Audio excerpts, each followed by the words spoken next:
Semakin berkembang pergaulan kita, maka kita juga akan semakin banyak bertemu dengan orang-orang baru.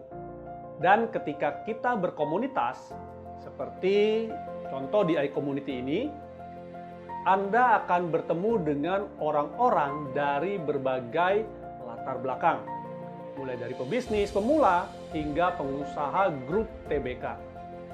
Nah, bagaimana agar pertemuan pertama Anda berkesan dan akhirnya bisa terjadi deal-deal bisnis dengan orang yang baru saja Anda temui? Berikut adalah tips-tips yang bisa Anda coba berdasarkan pengalaman saya dalam berkomunitas sehingga bisa bekerja sama dengan orang baru di dalam komunitas manapun.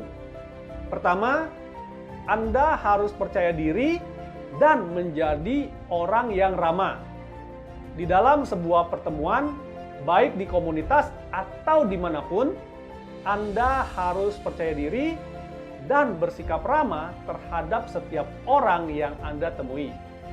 Berdasarkan pengalaman saya ketika bertemu orang baru, atau memperkenalkan orang baru kepada relasi saya, atau memimpin pertemuan business matching di acara iCommunity, beberapa orang kadang masih tidak percaya diri dengan bisnis ataupun usahanya.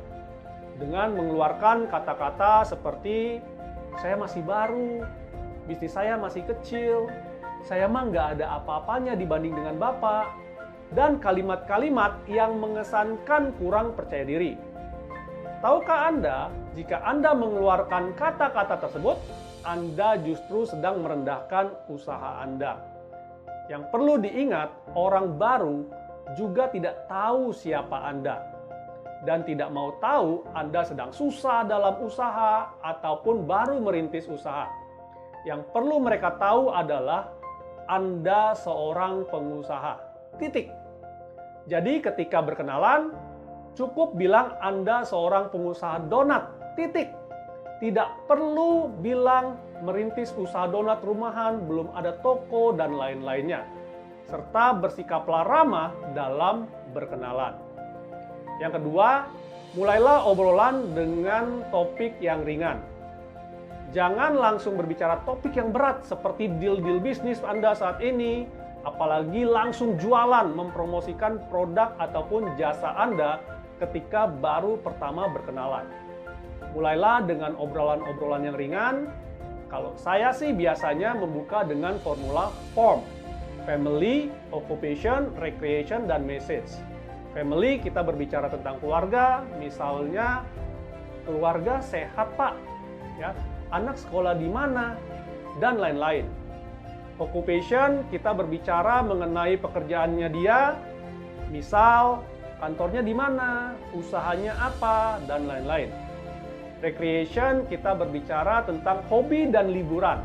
Misalnya, hobinya apa, kalau liburan kemana, dan lain-lain. Dan yang terakhir, baru kita sampaikan message ataupun pesan kita.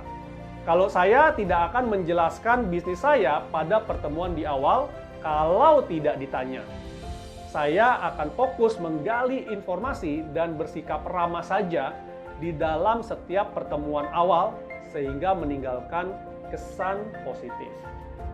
3. Bina hubungan secara bertahap.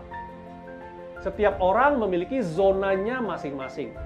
Ada zona orang asing, teman, sahabat, orang kepercayaan, dan lain-lain. Nah, ketika kita baru mengenal orang tersebut, kita masuk sebagai zona orang asing bagi mereka. Oleh karena itu, kita harus membina hubungan secara bertahap dan mendapatkan kepercayaan setahap demi setahap hingga akhirnya kita bisa menjadi orang kepercayaannya. Yang keempat, jangan diare mulut. Yes, diare mulut adalah ketika kita berbicara tidak kenal henti. Bahkan ketika lawan bicara kita sudah mulai menunjukkan rasa bosan atau tidak pedulinya. Kita harus bisa membuat lawan bicara kita penasaran dengan tidak membuka semua informasi tentang kita pada pembicaraan awal dan juga tahu kapan harus berhenti berkomunikasi ketika mulai ada tanda-tanda orang tersebut sudah menunjukkan kebosanannya. Kelima, jangan hanya basa-basi, tetapi diskusi. Banyak orang yang memulai percakapan dengan basa-basi dan tanpa sadar hingga akhir percakapan tidak ada poin apapun yang bisa diambil. Oleh karena itu, Anda jangan hanya sekedar basa-basi, tetapi berdiskusi dan lakukan percakapan yang berisi. Keenam, carilah kesamaan. Setiap orang pasti memiliki perbedaan dan persamaan. Fokuslah untuk menggali informasi tentang persamaan-persamaan yang Anda miliki. Karena orang akan merasa nyaman dengan orang yang dirasa memiliki banyak kesamaan dengan dirinya. Dan yang ketujuh, mintalah kontak lawan diskusi Anda. Ingat, dalam pertemuan pertama, goal akhir Anda adalah meminta kontak lawan bicara Anda, bukan untuk jualan.